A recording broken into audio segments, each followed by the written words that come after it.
And greetings, casual citizens. I'm Paul, and I'm joined as always by my illustrious co-host Jason, and we're here again reviewing Star Trek Discovery Season 2, Episode 12, Through the Valley of the Shadows. Howdy, listeners. Howdy. And actually, before we get started, make a small announcement. We're going to have a discussion at the end responding to some of the comments from last week's episode. And in fact, we'll do that every week pretty much. Yeah, if you ask questions, I promise I'll answer them. If you ask questions, if you're watching live and you ask questions in live chat, we'll also talk about those at the end. And if you ask questions after the video on the VOD, basically on YouTube afterwards, we'll answer those the week after. So yeah, go ahead and comment and like and subscribe and share. All right, Jason, Season 2, Episode 12, The Valley of the Shadows. What did you think? What exactly happens to Pike in the future? Basically, I'm what so you confused. I'm confused. So I thought he was just kind of burned and in a wheelchair. Is he? Yeah. But is he like, pardon my French, Stephen Hawking'd up? Yeah. Oh. Yeah, he can't speak or anything like that. Oh, I had no idea. Yeah, he's totally paralyzed from maybe the neck down, I think. Yeah, it's not like in the movies, right? In the JJ movies. In the JJ movies, he's in the wheelchair, but like only from the waist down. Right. Which kind of never really made sense because, like, all right, 23rd century technology seems like you guys could have done something about that. Sure, he really. We give people artificial legs now. Yeah, right? He needs to retire right after this issue, I think, to avoid that outcome. Well, I mean, I think the point of the episode is that you can't. I know, but I feel like you can. I mean, I feel like the point of the whole season is that you can't, right? They're essentially making, I don't know what you would call it. They're essentially an Oedipus making Rex argument. Well, no. I mean, they're essentially making this whole season is wrapping up into this whole idea of like, hey, everybody has they literally say it out loud. This is Oedipus Rex. That's what I'm saying. Yeah. Okay. Like, yes, it's your destiny, right? Yes. It's your fate. Yeah, and knowing future knowledge still just makes it happen. That's right. So anyway, and my thought is, so let's just roll right into this first topic, the religious overtones of this. I didn't notice them. I noticed the title, but so again.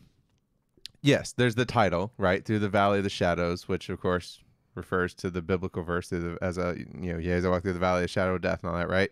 But then there's also, I mean, I guess I'm thinking of it in terms of it being predeterminism, right? That's the religious component I'm thinking of. Because the whole episode seems to be, like I said, this is just the way things are going to be, and they have to turn out this way, and you can't change it, right? Which is interesting because that's almost the exact opposite of how time travel is always handled in Star Trek otherwise. Sure. Right? Like every other Star Trek episode that deals with time travel, it always just ends up right back in the prime universe again at the end. I think that it's a requirement that this not play out how you're claiming. I mean, because otherwise, yes. I mean, otherwise everybody dies. So no. I know, but here's the thing. Yeah.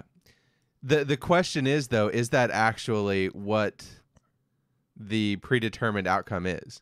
Like, I don't think that the predetermined outcome actually is that Control wins. I think Control's lying about that. And I think, if I'm honest, I think Control might be playing Dr. Burnham to instigate all this to make it so that it wins. That'd you see what I'm saying? That'd be pretty cool. I could live with that. You see what I'm saying? I can dig it. Yes. But ultimately what's going to have to happen in the end of the season is like Michael figures it out and, undoes it, right? And makes it go down the path that it was always going to go to, which is what we know as the Prime Universe. Oh, that could be cool. Yeah. If we somehow wraps us into the TNG universe or the original series universe. Well, it is the original series universe. At least that's what they say. I know, but as we recognize it, I think this is as close as it's going to get. Fair enough. So, anyway, and then I think when you combine that all, she mentions it again about, what is it? Pike. He mentions that she says he has great faith that things always turn out the right way or something like that. I think I see it. I don't think it's as deep as you're making it. I'm gonna be honest. I don't know. Especially the predestination thing. It's more Greek philosophy than Well, sure, but that's Yeah. also Calvinism, right? Right. So, Yeah, they stole. that's- I mean, yeah, they stole a lot of Greek shit. well, yes. Didn't we all? Who is who? Nobody's hands are clean on that. That's Stealing true. shit from the Greeks. So, all right. Let's see. Okay, so before we get into some other stuff, I just want to talk about. You had a speculation last week. Actually, I think you speculated it the week before. Yeah. That Control is the Borg. I'm the first one to call it. I don't On know about Earth, that. on planet Earth. I can't back that up. That being said, I do think it is. I thought after last week's episode, I thought it was much more plausible. Mhm. Right? Yeah. I was almost convinced when you see it. The nanomachines going into his body, and then you see the vein things I talked about last week. That exactly looks like how they get assimilated. Yep. And struggle is pointless. In First Contact, anyway. In TNG, it didn't look like that. Sure. But nonetheless. Oh, what about visual continuity? Yeah, where were you, Star Trek fans? At First Contact. Get the fuck out of here. Anyway, so yeah, so I was pretty convinced convinced that this was the Borg after last week, and I saw a lot of stuff on YouTube, people making the same claim. Are you leading up to the point where you tell me you don't think it's I the don't. Borg? Why I do, don't. what do you, I where don't. do, where I do don't. you think it's it is? more in question now than it was last week, because when you see Gant, Yeah. right, when you see him, he's basically been taken over by Control, Mm-hmm. and when he gets shot, well, first of all, you never see the assimilation thing that you always see with him, right? I mean, or not assimilation, adaptation. Oh, well, not Right. yet. But okay, fair. Not yet. So that wasn't the big thing. But the thing where it shoots through him and then all the nanomachines kind of fall out, I'm like, that's not really how the Borg worked. It but might be. but again, maybe not yet. But the big thing to me was when Gant was saying, she was like, "Oh, you're Control," and he was saying like, Gant died when just with the whole rest of the crew, right? And he specifically said this body was reconstructed. Yeah. And he said the same thing happened to Leland. Sure. Specifically said this things. Well, the Borg don't reconstruct bodies. I hear They you. just take them over. Do you know what would convince us both? Well, I think just let me instantly. finish. Go ahead. His intimate. I think his implication there was that the real Gant's body was still out there somewhere. I don't know if he meant reconstructed it molecule by molecule. I think he just meant he's animating it. Reanimated it. Yeah. That one's possible. Yeah. That's more possible. Do you know what would sell us both on It's the Borg? And I was thinking they might do it when they got on the ship. I was hoping they were going to say, man, it's 98 point whatever Oh, degree. yeah, What is it? yeah. What is the temperature they do it at? It's some high degree of Celsius, right? Yeah. Yeah. I don't remember. But anyway, it was warm. for anyone who isn't aware, there's a famous. I think it was 31 something Celsius, Yeah. which comes out to like 98 something. Yeah, so Fahrenheit. there's Borg ships are kept at like the same temperature in every cube Yeah. and sphere. Yeah. So they make a point of it. Whenever the temperature goes up to that, you got Borg on the ship. 'Cause Yeah. that's where Well, they in li- First Contact is really the only place. Oh, they don't do it in TNG. Are you sure about that? No, they don't do it in TNG. Voyager? I don't know about I Voyager. I wouldn't don't be remember much comfortable about saying Voyager. they don't do it in Voyager. They probably do it in probably do Voyager because that was post First Contact. Yeah. But they definitely didn't do it in TNG. Okay. The Borg, again, like I said, where were you? Star Trek Canon Brigade. Yeah. Right. First Contact versus the TNG. The Borg looked totally different. And even if you watch the episodes of the Borg in TNG, they had more individuality than we saw later episodes of TNG and certainly in First Contact. But then of course First Contact just undid all that, was like, oh, here's this Borg queen. I mean, I don't. But that was also kind of the point. So I don't think that the nanomachines pouring out of him is enough of a deviation from the Borg. Think of all the strife and heartache you've gone through over the Klingons, the way they changed them. Oh yeah. You know what I mean? Yeah. So for them to change it that way doesn't upset me. Now here's what does upset me about the nanomachines, Paul. What's that? Why is he trying to stab her with it? Like, he's got it over her face. There's a needle. They're nanomachines. If it touches your skin, it's inside you. Yeah. Right? So you don't need to stab her with it. Well, and of course, like everything, TV and all this stuff, the nanomachines just like really aren't nanomachine. Like if you can see them, they're not nanomachines. I'm willing to accept that there's so many and that they're so organized that I'm fine with it. I'm fine with it. It kind of looks like you can see individual ones, but whatever. I'm fine with it. It did look like that. I'm fine with that. Whatever. Not worried about it.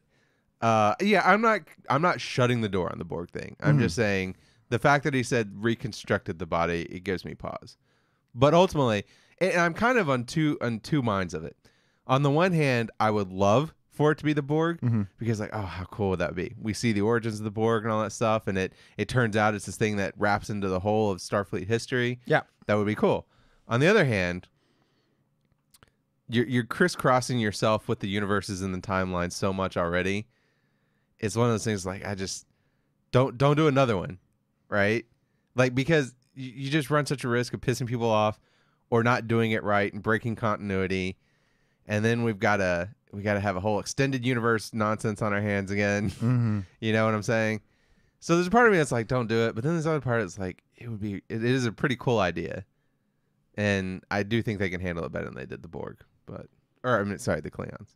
Speaking of Klingons, we get a lot more Klingons. How did you feel about Klingons this episode?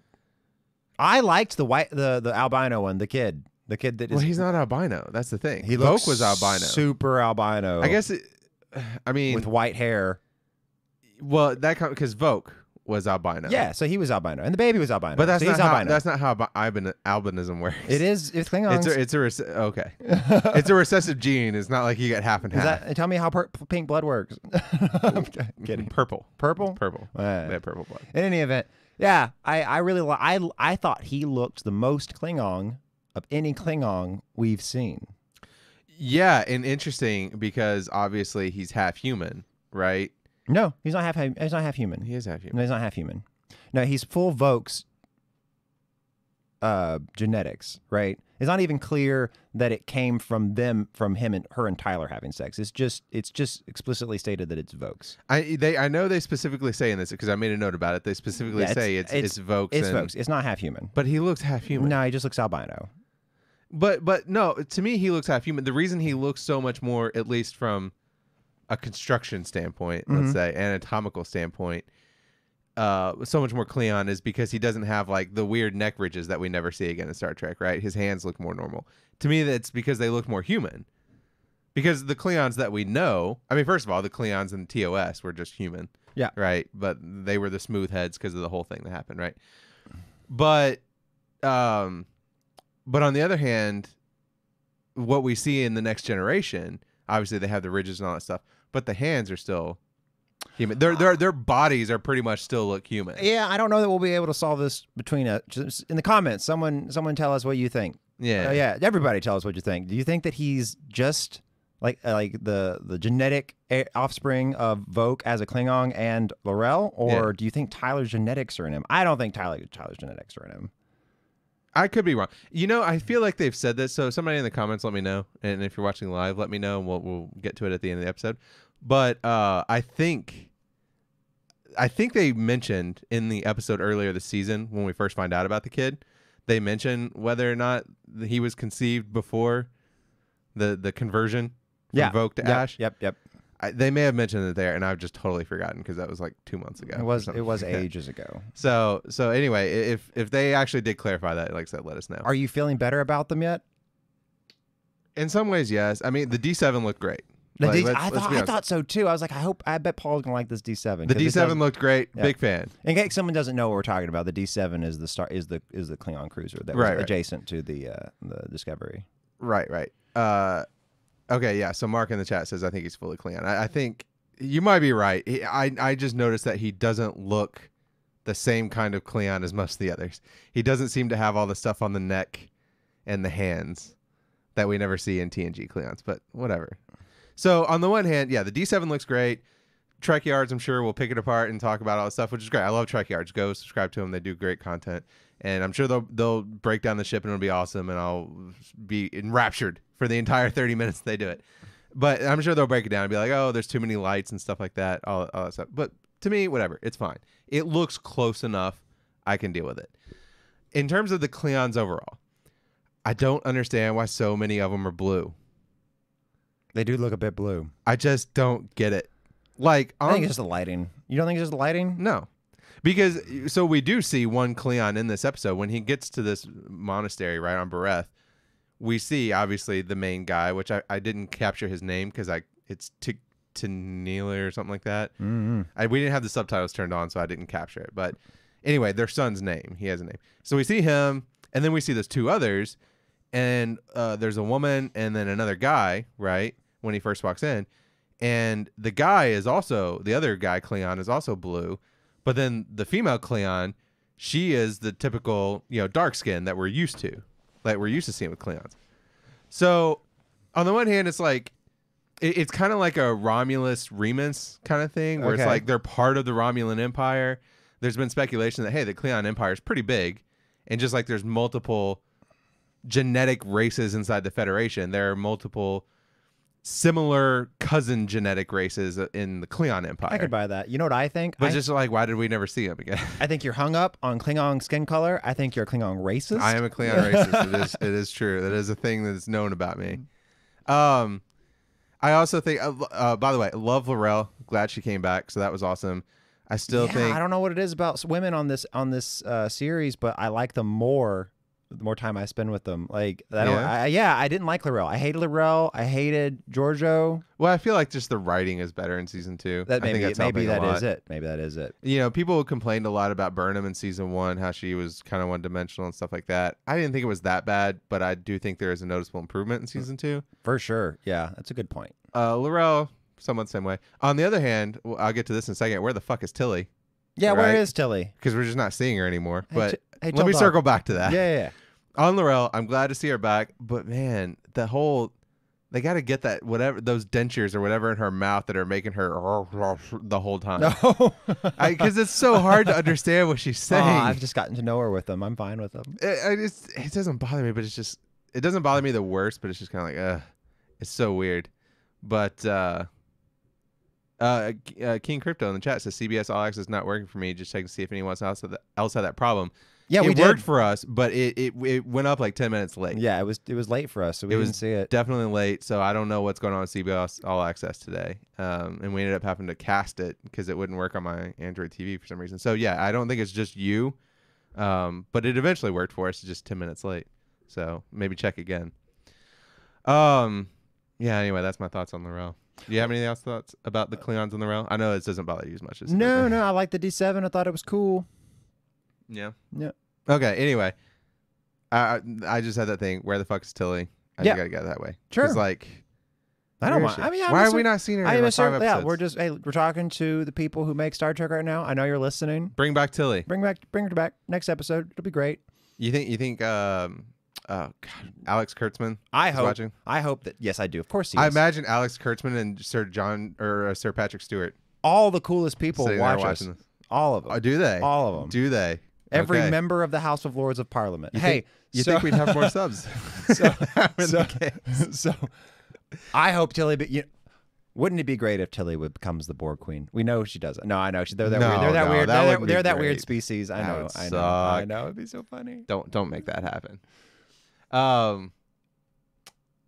Yeah. So what else? Gant and Control. Gant and Control. Yeah. Okay. So here's the first thing I'll say. As soon as Gant showed up, I was like, this dude's a bad guy. He's Control. How is it not obvious? Because immediately he tells, right? Am I wrong on this? Because he immediately tells the story of, I was following protocol and I was trying to, what did he call it? Quarantine the suspicious subroutine. I thought he said investigate, but maybe, yeah. Well, whatever he was doing. He was doing something with a suspicious subroutine, right? And Control realized it, and he said, the next thing you know, the whole ship gets exposed to a vacuum, and everybody gets blown out into space. Not sucked out into space, but blown out into space. Sure. Shout out Data. Because that's a callback to TNG. Sure. Anyway. Now I derailed myself. Anyway. But the point is, so he says he's there checking the subroutine, and Control must have realized it, blows everyone out in the vacuum. Great. And then I'm like, but you are the only one that survived. Well, no, that makes sense because he had he saw something strange. He saw a reaction to it. No, because he literally says it all happened so fast we didn't have time to respond. Well, that's on Spock. That's on Spock. I know. How did you guys not know? Way to go, Spock. So there's problem 1. Problem 2, again, it's the same thing they did last week, which is where they're having this whole discussion about their plan to deceive Control. And I'm like, you're on the ship that Control is currently sending across the country or across the galaxy at warp. Do you think it doesn't hear you? And I kept thinking it can hear you. Yeah. Right. There are microphones. Right. And then when Spock said, "I'm going to relay this to Discovery," it's like, don't send any messages to where Discovery is, you lunatic. Quarantine this ship. What are you guys doing? Okay, it's people like you that get viruses in chainmail. All right, I'm calling you out, Spock. Don't click on the links. In the emails. Don't trust the pop-ups. You got to quarantine that shit when you see suspicious behavior. It's clickbait, Spock. It's clickbait. Anyway, it's frustrating because, like I said, because it's the second week in a row. I complained about it last week with the whole plot to kill Burnham, the week before last. How are you feeling about Control as a villain? It's just faceless. I'm so into it. I'm so into it. There was a moment. I will say this: they didn't go in the direction that I hoped to God that they wouldn't go, which is that it was going to be a Vicky situation from iRobot. And I think if you watch one of our older reviews early in the season, that's what I predicted was going to happen. Mm-hmm. That it was going to be one of those things like, oh, to protect life, I have to eliminate life in these ways or something like that. Mm-hmm. I really thought that's the direction they were going to go. And so when he stands up and she's like, oh, your charter is to protect, right? Yep. Protect Starfleet and protect life. And then he says, like, the two can be true or something like that. I was like, oh, God, he's going to do it. They're going to do this stupid storyline. But to their credit, they didn't.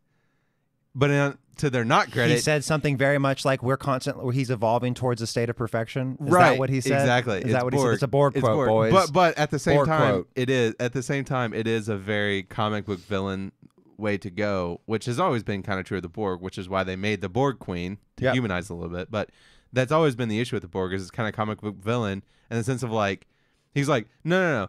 I need to wipe out everybody else so that I'm the only good life that's remaining, you know? And I was like, oh, that's... Well, he's the highest form of life, is what he said. Yeah. He's a purist, maybe purist. So if it weren't for the fact that, yes, I agree that there's a good chance this is the Borg, it would bother me more. But the fact that knowing that it's likely the Borg, there's a non-zero chance that it's the Borg. It makes it seem a little more plausible, seem a little more reasonable that it would be so fixated on purity like that, because that is what the Borg do, to be fair. But also, to be fair, this throws a wrench into it. The whole thing with the Borg is, right, they don't eliminate life, they just consume it. They assimilate them. From a position of power, who knows? He's got a plan, and then eventually it'll be like, well, you know what? I could use two people, right? And then we are Borg. Sure. Did you think, it just crossed my mind, did anyone else notice, that the name that the Klingon kept giving to the crystals sounded like Borg?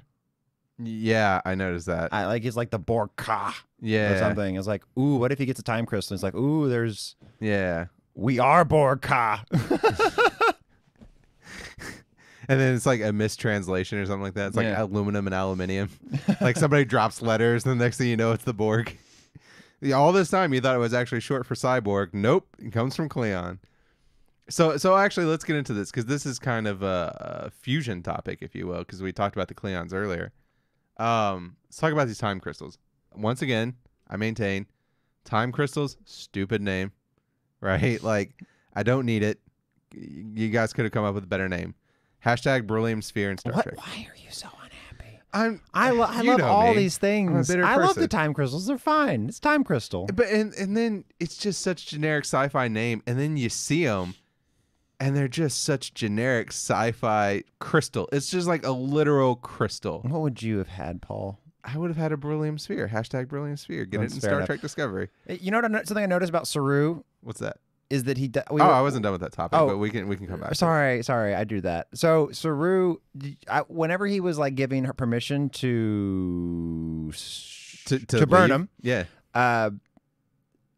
when she said something and she walked away, and he does this thing where he opened his mouth, and then closed it again, and it reminded me of the brilliant sphere of what's the movie name? Galaxy Quest. Reminded me of Galaxy Quest with the aliens, which the Tellarites. Do you remember the names? No, not Tellarites. Squid. Thermites. Therm something. Well, Tim Allen Anyway, couldn't remember either. yeah. Anyway, either. Anyway, so Yeah, because they call them termites. yeah. So the termites, they also did that. They would open their mouths. Yeah. And no, just like silently. When they didn't know what to say, and then close it. And I feel like Data did that too. Why is that? Sometimes. Why is that a sci-fi thing? Why is it open your mouth? It's it's like you have something that you want to say. I mean, I feel like I do that in real life. I have something that I want to say, and then I stop and I think better of it. Oh no, noise is constantly coming out of my mouth. Oh yeah. You don't have a filter. Jason doesn't have a filter. I try to. I do that all the time though. I start to say something, and I'm like, is that really what I want to say? Let me just rethink this, and then I close my mouth and move on. All right. Well, just not normal then. I mean, I wouldn't say that, but you had more on the time crystals. You did peg the extrovert scale. I did. I will say that. So what did you think about time crystals? You had more about time crystals? You hate them? I just think it's stupid. They just look stupid. Okay. But what I also want to get to is the fact that, okay, these Cleons have time crystals. And so we just got Cleons chilling out here with time crystals. Maybe they think it's dirty. Maybe they think it's a cheap way to fight. No, like she specifically says, it's like one of the most powerful weapons. Yeah, and that's why in they don't the galaxy. use it. Oh, but they're the Cleons. Yeah, and but if any race is gonna you could make an argument, right, that Starfleet has time crystals and they choose not to use them, just like the Spore Drive. Although they apparently have just moved on from that this season. For now. Yeah, but you can make an argument. It at least makes sense, right, within the canon of the Federation. I feel like if anybody's going to be using the ultimate weapon in the galaxy, it's going to be the Klingons. But they're not. No, but they're not. They're not. They're. It's not a greedy algorithm, right? With the Klingons, they for sure have a system of honor. They won't disobey it. Maybe they decided that it's a cheap way to fight. It's a very Romulan way to fight with the time travel. We're not going to be part of that. We're just going to keep it safe. No one's going to fight with this shit. So we're going to leave it on this planet. We're going to put religious extremists in charge of it because that never goes bad. Goes wrong. Yeah, it's never caused anything bad in the history of ever. Yeah, I don't know. It's just, this is one of those things that I feel like they took a lot of the criticisms for season 1 in terms of being too much of a departure from Star Trek canon, and they clearly went the other direction this season and are trying to bring it back in line with canon. And in some ways, that's turned out great. Like I said, I love the D7. The Cleons having hair is great. All that stuff. They're making noticeable improvements. I love Pike. Pike has been a huge bright spot in this episode, which we'll get to. It's going to be the next topic, is Pike's whole thing. But, so they've made great improvements. On the other hand, they're getting so close. They're intertwining themselves, this season's plot line, so deeply with established Star Trek canon. It's just a recipe for disaster, right? I'm excited about it. I like it as content, but it's just, again, it's one of those things like, you're not going to please everybody. You're going to please me, though. Well, okay. It's easy to please me, though. Jason is pretty easy to please. That's true. So, but like Star Trek fans, you're not going to please the Star Trek fans, right? And let's be honest, I got to imagine that's mostly who's paying $10 a month for CBS All Access. Right, to get this. I don't imagine there's just random Joe Schmoes who are like, you know what, I'm going to pay $10 a month for another streaming service for Star Trek, and I've never watched another Star Trek series, right? So you hit this thing where it's like, all right, you're intertwining yourself so much and you're doing it in a way that you can't please anyone. You just should have just done your own thing, right? That's my opinion on it. And I see themselves, again, as I mentioned a few episodes back, painting themselves into corners that I just don't see how they get themselves out of. And that's my concern with the end of the season. They're going to paint themselves into some canonical corner that isn't going to match properly with XYZ thing that happened in, the animated series or, the unreleased phase 2 scripts, and just people are going to be pissed. And it's like, well, you didn't have to do this. It didn't have to be this way, guys. You could have made it feel more like Star Trek without like leaning in so hard that you literally bring Pike and, I like it. I didn't know anything about Pike. I love what they're doing. I love what they're doing with Pike, but you get my point, right? I get it. If I were a miserable bastard like you, it's fine. I'm kidding. But I feel so bad now. No. I mean, you're allowed to dislike it. I do hate that I'm becoming one of these Cannon Brigade people because I'm not a Cannon Brigade person. It seems that way. It does seem that way because But no, because I'm taking it out that way because I know that it's not going to make the Cannon Brigade happy. And so, but for me, the reason it doesn't make me happy is because it's like, choose your own path, guys. Right? It's okay. I'm on the Cannon Brigade. They overcompensated with how much they departed in season 1, and they just went too far this episode. And I'm like, I feel like you're just not finding your own voice for the show. To be fair to you, I was on the total Cannon Brigade, I guess is what we're calling it, for Star Wars. Right up until you were? Oh yeah, right. Right up until the EU thing. Right up until the Clone Wars animated series, which I love. It's fine. It's great. Just fucked up Star Wars canon. But so I get the appeal. I do. I don't know. Who someone fans in the comments, friends, comrades, tell us what you think about. Lend me your ears. Is the canon issues bothering any of you? Or are you on Paul's side or mine? Yeah. Choose your side. But to be fair, I'm not on the side of being upset about, every little canon mistake, particularly visual. I other than the Cleons, but again, that just has to go with I don't think the Cleons look good. It's not just that they don't look like Cleons, it's that they look stupid. Like, why are they blue? I just don't understand, right?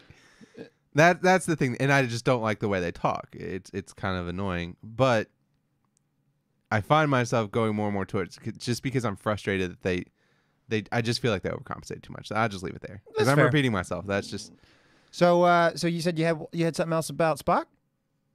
No, about Pike. But I want to save that for last because that's the big thing. So let's just touch on two things real quick. Janet Reno, she's back.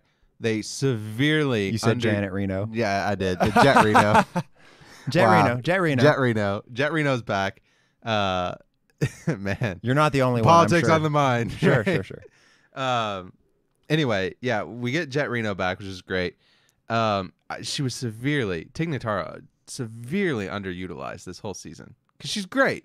She's great. She brings she has that sarcastic, dry, snappiness that Stamets has. Like she's a professional comedian, you mean?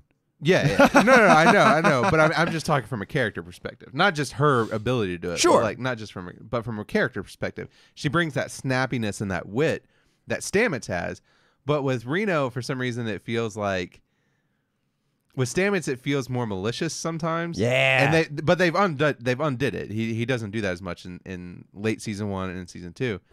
With Reno, it just feels more like, I got shit to do. I ain't got time to deal with your bullshit, right? I'm just being short with you so I can move on to go fix something, And I like that about her. So, severely underutilized.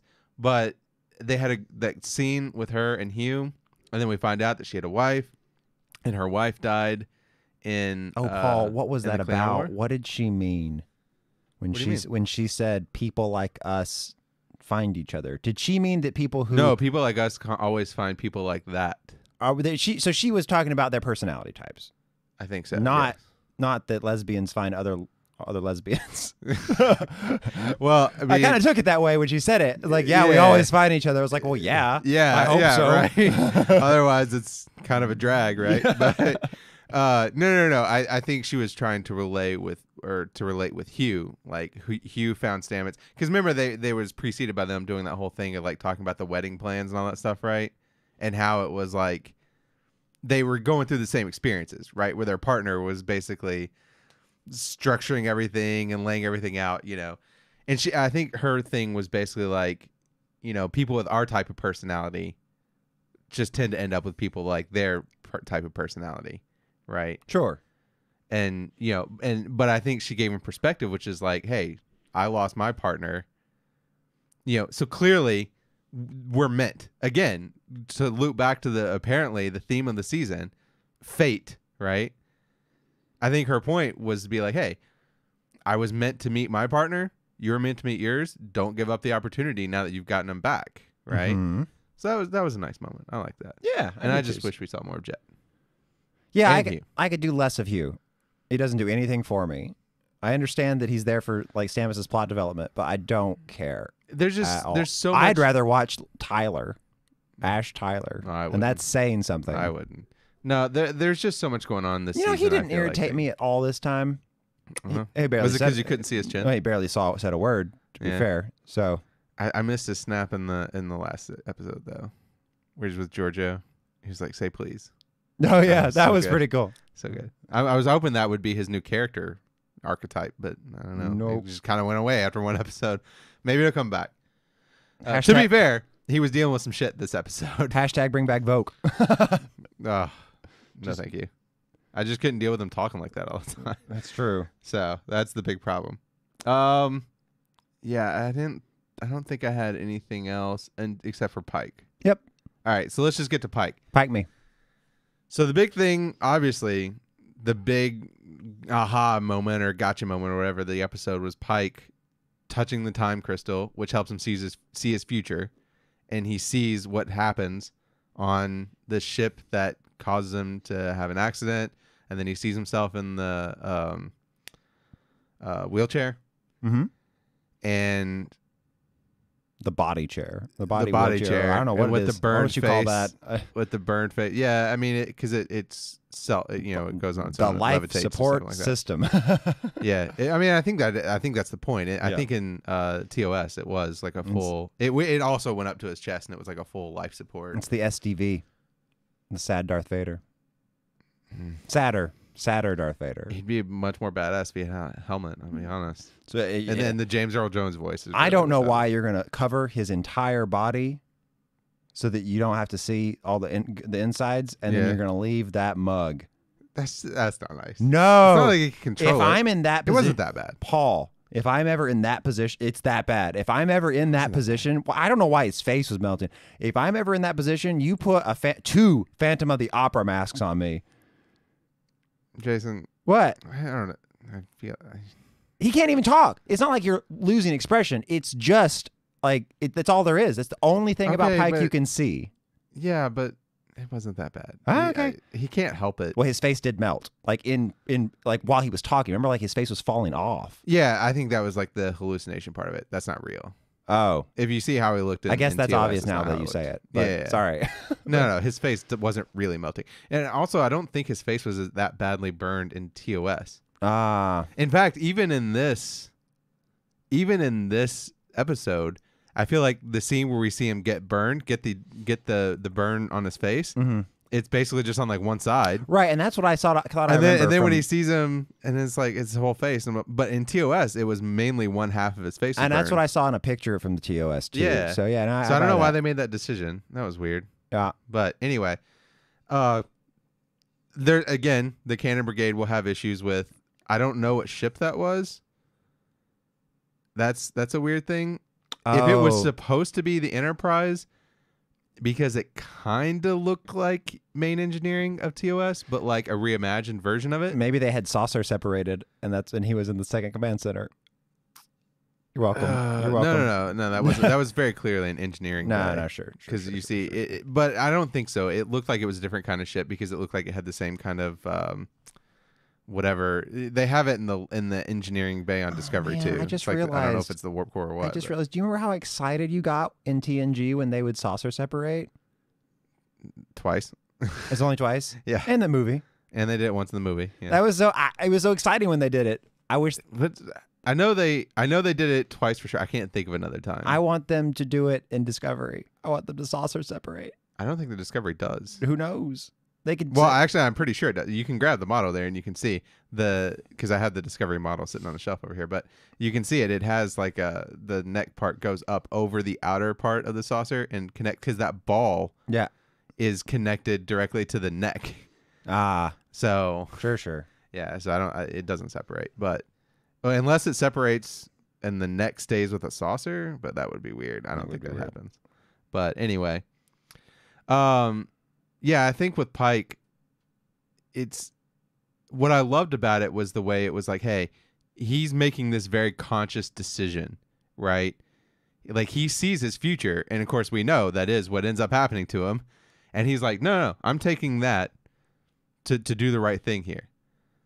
Because the Cleon tells him, like, if you don't take the time crystal, you can just walk away, and that future is not guaranteed. But if you take that crystal, whatever you saw, that is guaranteed what's going to happen to you.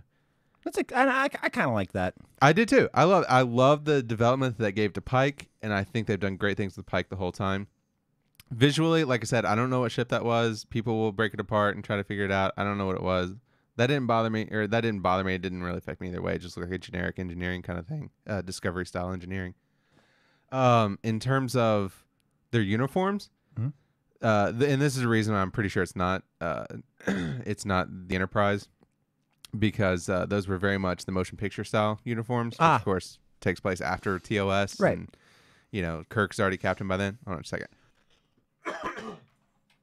So, but the uniforms look cool. It was interesting to see that style. It was very much a TMP style uniform, and they had the badges with the square around them, if you notice. So they did some really cool canon stuff. I like there. all the different outfits. I think they're great. Oh, you mean in that vision that I like every outfit but Discovery's. Oh, you don't like Discovery's outfit? I don't yeah, like I don't that. either. I don't really like- It's the worst on the show. The yellow that for next week is gonna be great. I like the, Yeah, the I new like style. I like that. Yeah. I hope that's what Discovery starts wearing. And the only thing is the offset collar bugs me every time I see it. I love the color, but the collar, COLLAR, in case it's difficult to understand. The collar is offset. It's bigger on one side than it is on the other. Yeah, I like that. It actually does. It's like a turtleneck on one side and like a collared shirt on the other. I think it's really cool. And it doesn't meet in the center. It meets like off to the side. It bothers me every time I see it. But the colors look great. It makes me think of a plasteron. Well, yeah, and we've already seen like they're gonna have the mini skirts because what's her name? The new security officer that came from Enterprise. She wears a Discovery version of it. She's the only one we've seen. We pointed out last episode. She has like the skirt with like the long boots. I don't and know leggings. if I'd like Pike in a skirt, but I might. Dude, they should bring back the skirts. Oh, that's right. There From was the a first skort. couple of episodes of first couple of seasons of TNG, the guys were dude. They should bring them back. I'm just saying, it was great. Gene Roddenberry, you had a vision. I appreciated it, and I don't like that Paramount made it change. I also appreciate your vision, Gene Roddenberry. Bring back the skort. Let's start a trend. # bring back the skort. But no. I love the character development game to Pike and all that stuff. But here's the thing. Again, and it's what I said earlier about the whole thing about, it's tying itself too closely to canon. I love that it's giving us this extra glimpse of Pike and this extra glimpse of this piece of Star Trek that we didn't have much on, right? The most that we had about Pike was in the JJ verse. Other than that, what we had in canon, we have some other stuff like books and other stuff outside of canon, like the Star Wars EU kind of thing. Mm-hmm. Star Trek has always been clear that that's not technically canon. It's only canon if it's on screen. Yeah, no, it's beta memory. I'm there. Yeah. But so we learned stuff about that, but we in terms of on-screen canon, we haven't seen much about him over the years. And so I love that I love that we get to see more of him, but I just also feel like, man, it's tying itself too close to like this chain of events, and it's just, I don't know. I don't know how to feel about that. But I do. What did you think? I've been talking a lot. What did you think about Pike making that decision? I thought it makes him seem like a good captain. I don't know. I mean, it was fine. I mean, it's what I expected from him. Yep. Right. I mean, I would have been surprised if he had chickened out. Yeah.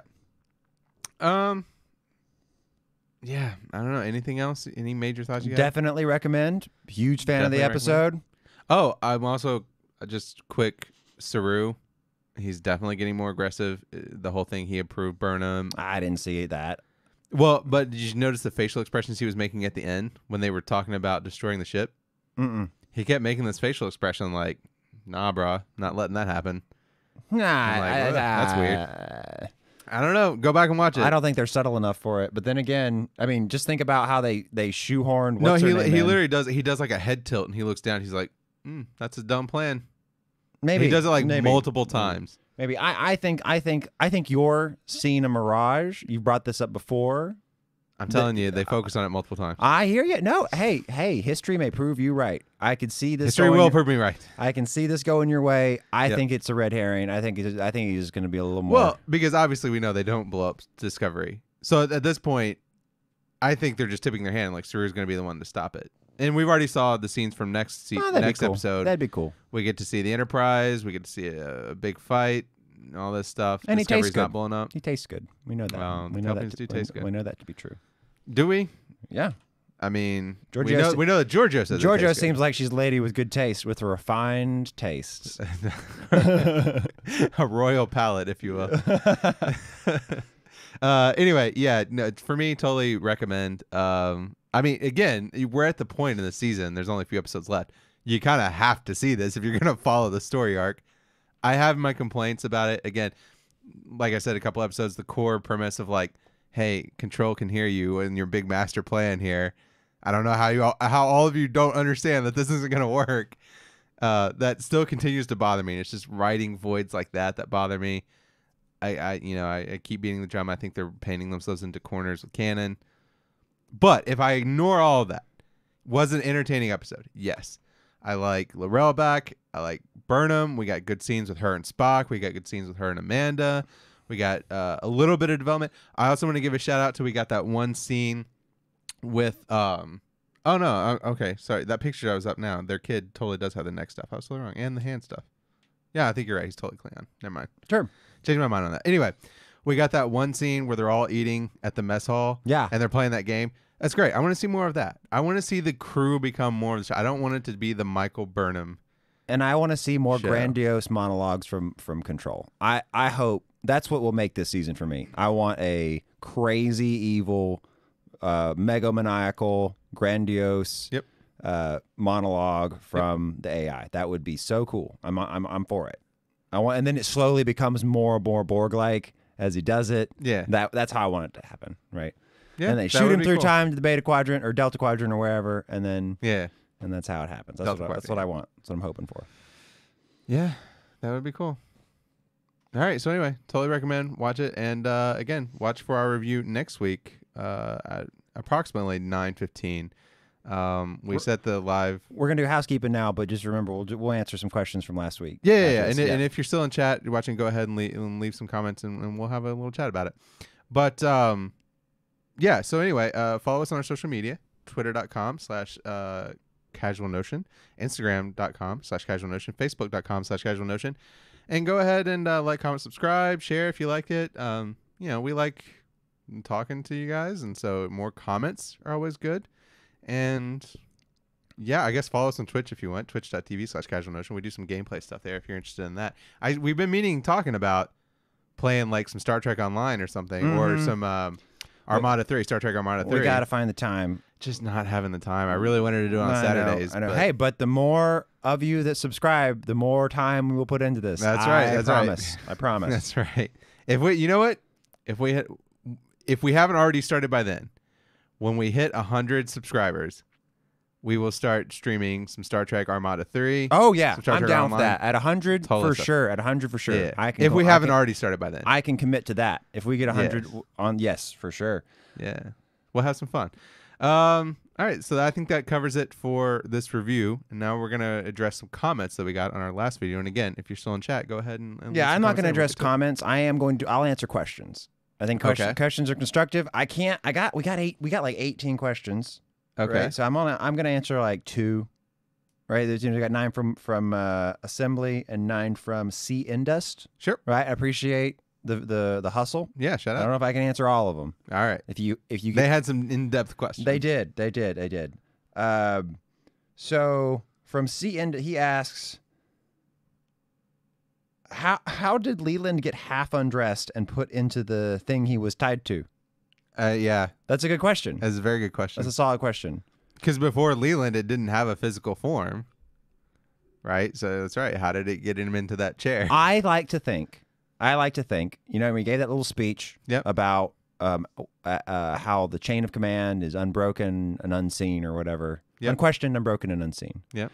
I think that Control did a hologram of the first officer or something, and went to some ensign, and was like, put him up in this weird chair, and said, "Hey, Leland is drunk out of his mind. He's going to be so hungover if you don't put him into his electrolyte chair." Or stand, right? So you need to go just put him in there, fasten him. He's gonna be he Jekyll and Hyde's out if you don't strap him down. So strap him down, put the head thing on. He'll be better. He'll thank you. In fact, you're promoted for this Congratulations, Lieutenant. Right? I hope to God there aren't any instances that stupid in Section 31. There is. Tyler's one of them. No, you know what I hope? I just said, you know what I hope it was? I hope they have a bunch of like little robots like you see in The Fifth Element. Remember when he breaks the glass? And all those robots come out to clean up the glass? I hope Control, that Section 31 ship has little robots like that, and they picked them up, put them there. Right. So yeah, I hear you. So C. Indust also asks if the sphere data can't be deleted, but it can be moved to this time suit. Why didn't they just download it into a Trek version of a USB drive, shoot it out of an airlock, and phaser it to Kingdom Come? Now, was my initial reaction, and I think there. We also got a question from Assembly. He also brought up, why can't they just destroy the hardware? Well, that is what they try to do at the end of this episode, right? Right. They're like, we're going to self-destruct Discovery. Right, and that kind of answered that question. But if that's the case, it occurs to me now that why would the plan from the beginning from the last episode to make a copy of the dangerous thing so that you can get rid of the dangerous thing when you already have the original still on the... It's not a copy. It's a cut and paste. It wasn't a cut because it's still there. It's Well, not like they didn't finish, remember? 33% of it isn't gone. Well, yeah, but okay, if you interrupt a paste operation in Windows, the file's not halfway gone. I think this is it deletes it when it's done. I think like the Pope, this is way too holy. It is. It's got a lot of holes. It does have a lot of holes. Yeah, I'm not super comfortable with that. I will say and he said, why don't so just blow up the hardware. That should have always been the plan, blow up the hardware. Yeah. Well, and I said that in this episode when they were on the Section 31 ship. I'm like, just blow up the ship. What are we doing? You know what? Let's be reasonable for a Why second. why are we wasting our time with this? You have a shuttle. Get in the shuttle and self-destruct this We don't ship. have to be crazy about this. Even that. Why not? Wherever you're storing the sphere data, why don't you just shut the power down? Just immediately cut power to that area. Well, but it's probably stored in Flash. That doesn't delete when it's in. That's fine, but down. it can't protect itself if there's no power. It can't change. The state of it can't change if it's just... I don't know, man. Future technology. Yeah, technology. Here's what I will say, though, to the question of why didn't they just put it on a Star Trek thumb drive. They make a very important point to talk about how much data storage it takes. And the reason it was possible to put it on the suit was that the suit somehow had unlimited storage capacity, right?